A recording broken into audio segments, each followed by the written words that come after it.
that's good. When in actuality, can you talk about the importance of good fats in keeping you healthy?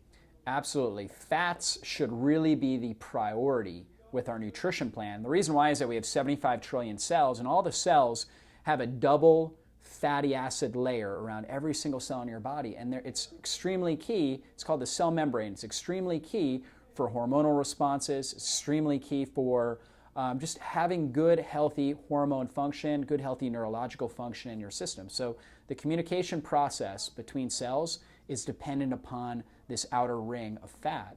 And so we need the fats to help replace those. Also, on top of that, a low-fat diet is going to prioritize carbohydrate. And the carbohydrate breaks down into sugar. And sugar, when your blood sugar is all over the place, that really creates a breeding ground for opportunistic infections, for cancer growth, like we're going to talk about later, for all different types of issues.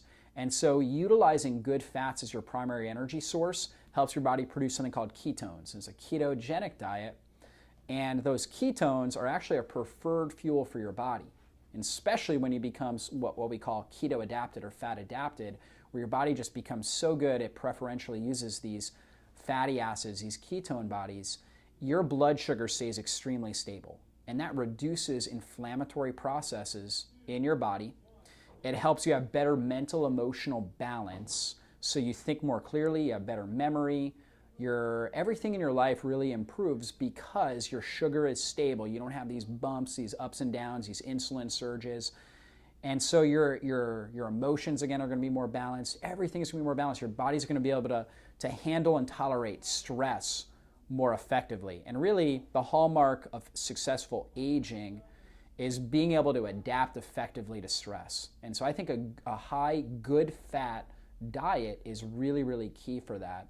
And so with these low-fat diets, they really don't discriminate between good fats and bad fats. It's just take all the fats out. They really typically don't discriminate between types of carbohydrates, although sometimes they'll tell you go low glycemic, using a lot of whole grains, things like that.